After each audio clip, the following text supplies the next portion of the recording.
आप सबका इस्तकबाल 10 न्यूज़ 247 पर। आज तेलंगाना लेजिस्लेटिव असेंबली में AIMIM MLA कौसर मोइनुद्दीन ने ST, SC, BC और minority welfare, women children welfare के लोगों के लिए आवाज़ उठाई। उन्होंने साथ ही ये भी कहा कि 2015 में तेलंगाना हुकूमत ने मजबूर आवाम के लिए फायदेमंद स्कीम का ऐलान किया था, जैसे 2 BHK हाउसिंग, लेकिन इस स्कीम से चंद लोग ही इस्तेफादा उठा सके। उसी ताल्लुक से तफसीली रिपोर्ट पेश किए MLA कौसर मोइनुद्दीन साहब ने। देखिए ये रिपोर्ट। आइए नाजरीन सुनते हैं आगे की तफसीलात AIMIM MLA कौसर मोइनुद्दीन की जुबानी। 10 न्यूज़ 247 के editor in chief Ishtiaq Ahmed. हर अहम खबर से बाखबर रहने 10 न्यूज़ 247 को YouTube पर सब्सक्राइब करें। स्पीकर साहब, मैं आपके ज़रिए जो 2021 और 22 का जो बजट हुआ और जिसके ऊपर आज डिमांड्स पर आपने मुझको मौका दिया, मैं आपके ज़रिए जो आज के डिमांड्स है हाउसिंग, SC, ST, BC और BC minority welfare, women children welfare, revenue excise, commercial tax, transport, home affairs, agriculture, animal husbandry, civil supply.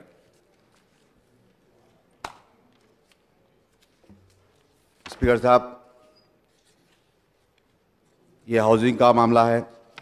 मुझे याद है कि कमज़ोर तबक़ात की रिहाइश के लिए हुकूमत ने 2015 में 2 BHK हाउसिंग स्कीम का ऐलान किया था। 2024 तक 2 फेज़ में रियासत के 572 लाख गरीब ख़ानदानों को पनाह देने का निशाना था।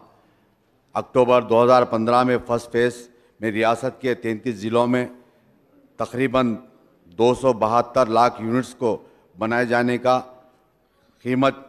की कीमत 22,000 करोड़ है।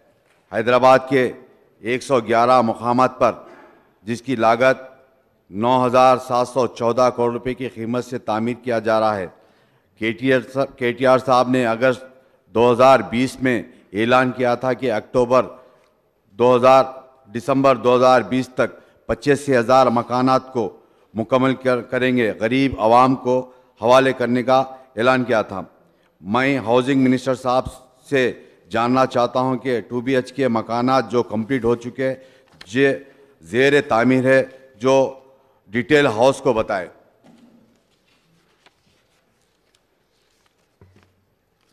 Social welfare. स्पीकर साहब, सोशल शेड्यूल कास्ट को जो ABCD कैटेगरी में नवंबर 2014 में हाउस रेजोल्यूशन पास किया गया। पिछले 7 साल से मरकज़ी हुकूमत ने इस फैसले को मद्देनज़र रखा हुआ है। मैं आपके ज़रिए मालूम करना चाहता हूँ। ट्रिपल वेलफेयर, मैं हुकूमत से गुजारिश करूँगा कि जो SC एंड ST बैकलॉग जो पोस्ट के लिए एक खुसूसी नोटिफिकेशन निकाल कर जो पोस्ट को जो खाली है उसको फिल करें। BC वेलफेयर, हालिया में BC कमीशन का चेयरमैन और मेंबर्स का टर्म ख़त्म हो चुका है और न्यू अपॉइंट अब तक नहीं किया गया है।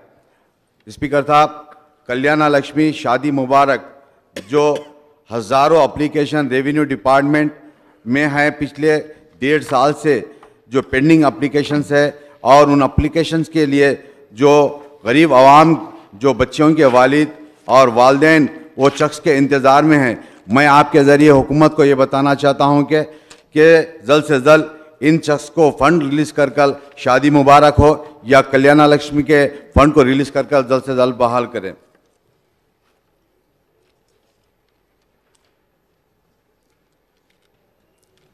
स्पीकर साहब, माइनॉरिटी वेलफेयर में माइनॉरिटी स्टूडेंट्स स्कॉलरशिप्स और फीस के अदलिया के लिए इंतज़ार में हैं। मैं आपके ज़रिए बताना चाहता हूं कि ये स्कूल्स मैनेजमेंट हो या स्कूल मैनेजमेंट अभी तक उन तकलीफ़ का सामना करना पड़ रहा है और साथ ही साथ स्कूल के स्टाफ को भी तनख्वाहें भी नहीं मिल रही हैं। रियासत में हज़ारों एकड़ वक्फ बोर्ड प्रॉपर्टीज़ पर नाजायज़ कब्ज़ा होते जा रहा है और साथ ही साथ शहर हैदराबाद के अलावा जो रियासत तेलंगाना के कई वक्फ प्रॉपर्टीज हज़ारों एकर्स में जो एग्रीकल्चर या दीगर लैंड्स के ऊपर नाजायज़ कब्जा होते जा रहा है और वक्फ बोर्ड खामोशी बैठकर तमाशा देखते जा रहा है।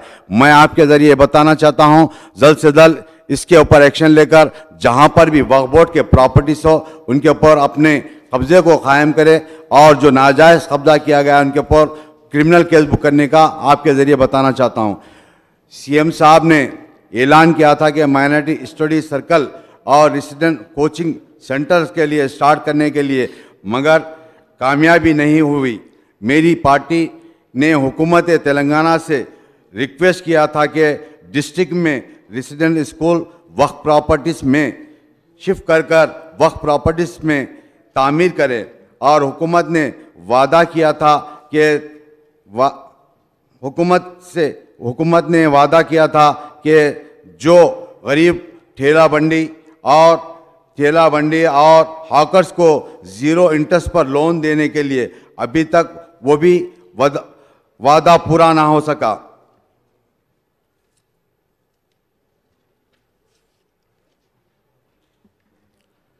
स्पीकर साहब, हज हाउस के बाजू अंडर कंस्ट्रक्शन जो बिल्डिंग जो तामीर हो रही है, मैं आपके ज़रिए बताना चाहता हूं, जो बिल्डिंग के लिए साबिक़ा में जो हमारे होम मिनिस्टर साहब है जनाब महमूद अली साहब और जनाब मेरे अकबरुद्दीन अवी साहब ने मिलकर साथ ही साथ मुस्लिम एमएलएस के साथ उस बिल्डिंग का मुआयना किया।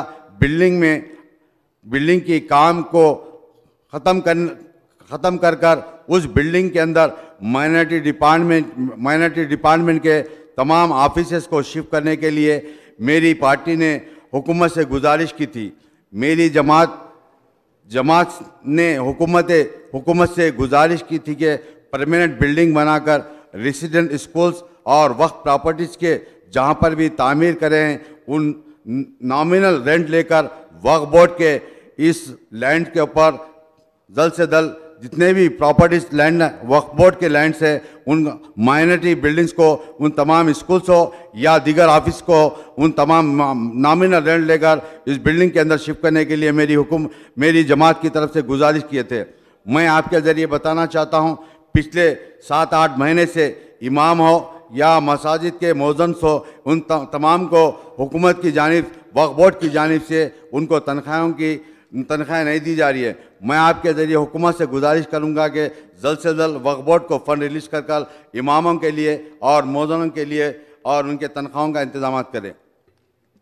स्पीकर साहब, अनीसुल गुरबा जो मेरी पार्टी के फुल लीडर है जनाब अकबरुद्दीन अवैसी साहब ने हुकूमत से नुमाइंदगी कर PWD ऑफिस के लैंड अनीसुल गुरबा के लिए अलॉट किया गया था और जिसके बाद 2017 में हमारे सीएम साहब ने उस बिल्डिंग का संग बुनियाद रखे थे जिसकी लागत 20 करोड़ की लागत से थी, मगर चंद महीनों से उस बिल्डिंग का काम स्लो चल रहा है। मैं आपके ज़रिए बताना चाहता हूं माइनॉरिटी मिनिस्टर साहब को उस बिल्डिंग को जल्द से जल्द तामीर कर उस बिल्डिंग के अंदर फिर से अनीसुल गुरबा को शिफ्ट करने के लिए बताना चाहता हूं। मैं आपके ज़रिए बताना चाहता हूं, सीएम साहब ने ऐलान किया था, जैसा कि वादा किया था कि जो मजहबी मकामात है जैसा कि हमारे दरगाहें हैं, जैसा कि जहांगीर पीरों की दरगाह और बड़े पहाड़ की दरगाह और जिस तरीके से वरंगल में जो दरगाह है जान पाक की दरगाह और निज़ामाबाद की बड़े पहाड़ की दरगाह, हुसैन शाह अली दरगाह, इन दरगाहों को जो आते हैं ज़ायरीन उनके इंतज़ामात के लिए वहाँ पर इंतज़ामात के लिए गुजारिश की थी, मगर वो भी आज तक अधूरा रह चुका है। मैं आपके ज़रिए बताना चाहता हूँ, रेवेन्यू के ताल्लुक़ से, रेवेन्यू रजिस्ट्रेशन के ताल्लुक़ से मेरी पार्टी ने नया रेवेन्यू जो एक्ट लाया उस एक्ट के पूरी सपोर्ट करें। मैं आपके ज़रिए बताना चाहता हूं कि जो मेरी पार्टी के फ्लोर लीडर जनाब अकबरुद्दीन साहब ने सीएम साहब से बताया था कि जितने भी नोटराइज डॉक्यूमेंट्स है उन नोटराइज डॉक्यूमेंट को कम से कम नॉमिनल रेट लेकर इन रजिस्ट्रेशन कराने के लिए मेरी जमात के फ्लोर लीडर ने जनाब अकबरुद्दीन साहब ने गुजारिश करे थे और साथ ही साथ 58-59 जो के लिए भी बताए थे। हैदराबाद के अंदर, हैदराबाद हो या सिकंदराबाद हो, जहां पर भी लैंड्स के रजिस्ट्रेशन में बहुत इजाफा हो चुका है न्यू सब रजिस्ट्रेशन ऑफिस और बनाने की ज़रूरत है। और मैं आपके ज़रिए बताना चाहता हूं, जो सीएम साहब को हमारे फ्लो लीडर साहब ने जो बताए थे, जो बंदलागुड़े के अंदर न्यू रजिस्ट्रेशन ऑफिस बनाने के लिए, मगर वो अब तक अधूरा रह चुका है। मैं आपके ज़रिए बताना चाहता हूं कि जो कमर्शियल टैक्स है, पेट्रोलियम प्रोडक्ट्स हो या जैसा कि गैस हो या दीगर चीज़ों के लिए वैट कलेक्शन में 98,000.8 का जो करोड़ों की वो होती जा रही है। हालिया में तेलंगाना मिनिस्टर सेंट्रल हुकूमत से बताया गया था कि पेट्रोलियम की कीमत को इजाफा और उसकी इजाफा में कम करने के लिए डिमांड किया गया था। और दूसरी तरफ बीजेपी मिनिस्टर ने और कई लीडर्स ने रियासत के हुकूमत के स्टेट वैट को कम करने के लिए डिमांड किया था। मैं आपके ज़रिए बताना चाहता हूं, ये बीजेपी टीआरएस की भोला भाली वजह से गरीब आवाम परेशानी का सामना करना पड़ रहा है। मैं आपके ज़रिए बताना चाहता हूं, जैसे कि आज हालात ये बनते गए, आज देखिए मिडिल क्लास के फैमिलीज़ का हाल ये हो चुका है, बीपीएल फैमिली से ज़्यादा वो गरीब होते जा रहे हैं।